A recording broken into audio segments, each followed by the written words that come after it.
Hey guys, welcome back to my channel. In today's video, I want to share with you 5 sneaky ways that influencers are faking authenticity. This video might ruffle a few feathers, but I want to share with you 5 ways that I believe influencers are being a tiny bit deceptive in the name of selling. And I personally think a lot of it probably comes from the drive to sell and push product and make money. Now, before we get into today's video, I just want to say that I do not hate influencers. I do feel like there are a large number of influencers who do some kind of sneaky things in order to make money. And for a lot of people, that's the name of the game. And if you're someone who maybe is not super aware of the influencer game, or maybe you're just a very trusting person, you may not actually realize that these are tactics that influencers use. So I'm about to pull back the curtain, and if you wanna come behind the stage with me, let's dive in. Number 1, this one I think is actually really quite common, but I do think that if you are heavily following certain influencers, or if you really love and admire certain influencers and you're really part of a very strong parasocial relationship, or maybe you just do have impulse shopping tendencies, I do think that this one you may not be super aware of, and that is they may ask their own questions. Now, what I'm referring to here is on Instagram, you can have a Q&A, you have Q&A portions. I mean, even on YouTube, it's a thing. You can do Q&As on YouTube, but I'm probably speaking more from the side of Instagram, because Instagram does have a feature where you can post a questions box and you can have questions from your followers. I think it's a way that you can feel more closely connected to an influencer, and it's a way that an influencer may be able to connect better with their audience. However, I do think sometimes influencers may sneakily ask themselves their own questions, saying, look, I'm not trying to get any hot water right now, okay, this is all just alleged, but I do think that there are certain questions that can be asked, especially to push a product. Like, for instance, if influencers have specific products that they want to push, especially from their own brands, or maybe they use platforms like to know it and reward style. Those are 2 very well-known platforms that do give you a percentage for the sales that you're able to push. If they have certain products that they know have a really great percentage, like return rate, they may push those products to their audience through the form of a Q&A by asking themselves their own questions. Now, let me give you some examples. Something like, oh my God, I love that lipstick. What are you wearing? Oh my God, I love that particular perfume. What brand is it? Oh my God, I love that outfit. What brand is it? What make is it? Where's it from? They could also do this in the form of trying to create a little bit of hype, or maybe create a little bit of drama. Maybe they can do this to create a bit of buzz around a particular video coming out. Maybe they could ask themselves their own question, like, oh, what's happening with this and this and that? And they could write back, oh, stay tuned for tomorrow's video. It's coming out and I'm exposing it then, I'm showing it then. I'm not at all saying that I think all influencers do this. And I also think that there are a lot of, probably majority questions are coming from the audience and are genuine questions. But I do want you to consider that maybe the questions that are sometimes asked, just consider that maybe the influencer has asked their own question in order to answer their own question and push a certain agenda or a product, or create buzz or hype around a particular video, item, situation. Obviously, I don't think this is happening all the time. I do believe that audience members ask legitimate questions like this. However, I do think it's a little bit naive to consider that influencers do not play this card, and at least some influencers don't play this card some of the time. Okay, so number 2, following on from that point, I think we've all heard the famous, oh my God, everyone's been asking me this, everyone's been asking me about this. I think that is, again, another sneaky, it's not even sneaky, it's more just a really simple selling tactic that influencers use in order to sell and push a product. The chances are that maybe 1 or 2 or 3 people asked somebody about something, and in order to generate more hype, they would rather say, oh my God, I've had so many questions about this, I've had so many people ask me about this. Now, again, like I've mentioned, okay, I feel like I'm going to be doing 100 disclaimers in this video, but I do not discount that there are probably influencers with millions of followers who do get asked a lot of the same questions. Kind of, this is like 2 points in one, but I think following on from that, I do also think that there is a certain level of staging that takes place. And again, this is where my mind goes, okay? It's quite dark. I'm very interested in human behavior and human psychology, and I don't always want to say that I think the worst of people, because I don't, but I do not at all discount that sometimes things like this are happening, especially with vlogs and videos. So another example being, say a particular influencer is on screen and maybe they're sharing an outfit, or maybe they're just wearing a specific lipstick or a perfume, and their partner is in frame, whether it be their husband, their boyfriend, God, it could even be their friend, but let's just use the example of their partner or their boyfriend. And their partner or boyfriend says, oh my God, babe, you smell incredible. That perfume is amazing. You smell amazing. Or like, that lipstick is beautiful. Oh my God, this looks amazing on you, blah, blah, blah. And now, again, those things could very well be genuine. Those things could very well be genuine compliments. However, I do want you to also consider that maybe this is a staged complimenting session. I want you to actually consider the fact that sometimes there is an interaction going on before they press play on the camera, before they hit record, that, okay, I want you to tell me I smell good, or I want you to compliment this because this is a product that I was sent, this is a paid for integration. I'm getting commission on the amount I sell, or the brand wants to see how much I'm selling and I want the brand to know that I can sell a product, but I don't want to make it super obvious and I want to make it really authentic and very natural and very subtle. So can you compliment this particular item? Because I do think that sometimes these types of compliments, these subtle remarks, do play on audience members' minds, okay? If you're single and you're watching a specific influencer who you adore and you love, and maybe they have a boyfriend you think is wonderful, you think it's the bee's knees, maybe he's super attractive, maybe that's the type of man you would want one day.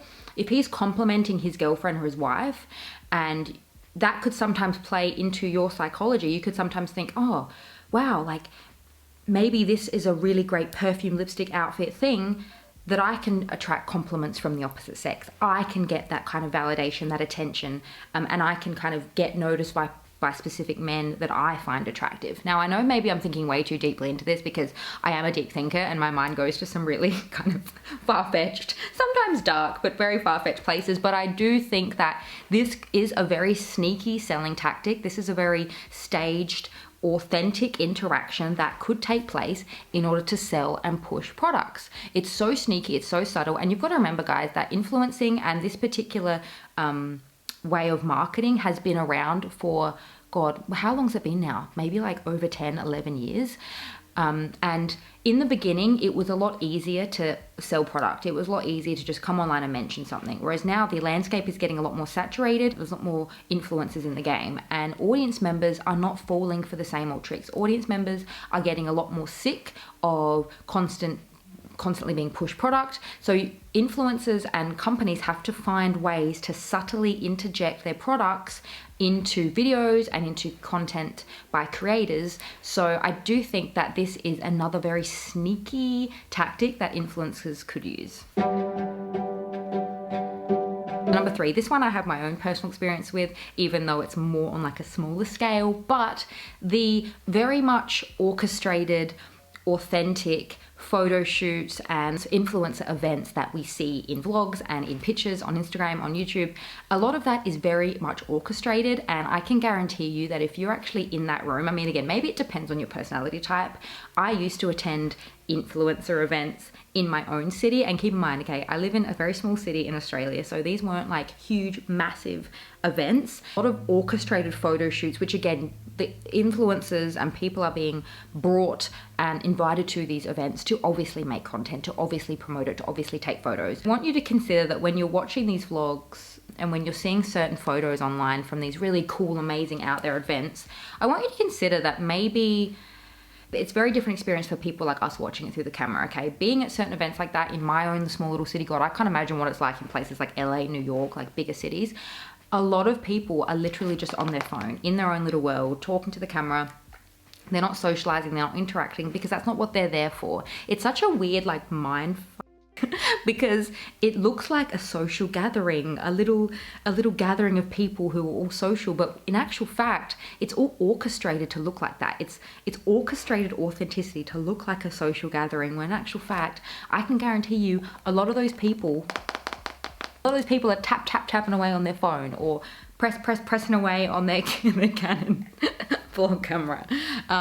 It's a very strange thing to be a part of, and I stopped going to events like that years ago. I've probably been to maybe like 10 of those, but I always felt so out of place. A lot of people, like the looks up and down that you receive at those events, you know, watching the content that's being posted back online, it looks completely different. It looks so fun and welcoming, and everybody was looking lovely and nice.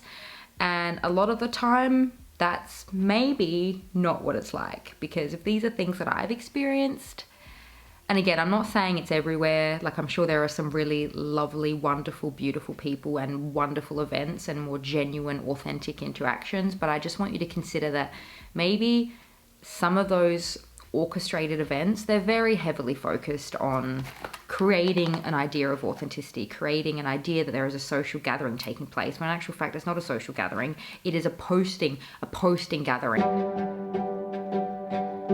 Okay, number 4, I couldn't mention authenticity without mentioning the lack of authentic handbags that we're seeing drips and drabs of within the influencer space, but I do think that it's becoming more and more exposed.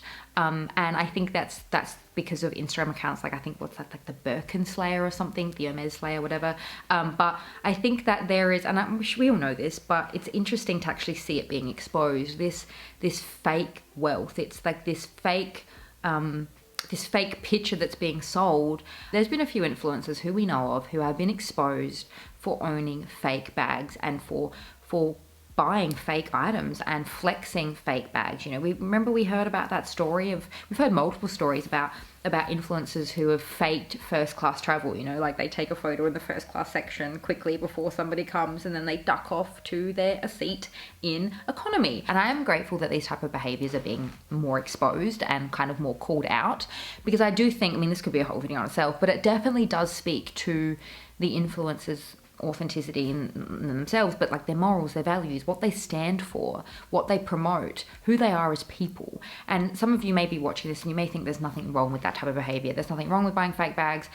You may believe that, but I do think when people are trying to pass off their bags as being real, I mean, I personally don't really like the idea of fakes. I don't like the idea of complete knockoffs, but I think it's a whole nother step further when you are buying fakes and you are trying to pass them as being real, pass them off as being real, and tricking your audience into believing that you are just so successful, you're so well off that you can buy all these things and you can live this lavish lifestyle, but it's not real and it's all fake.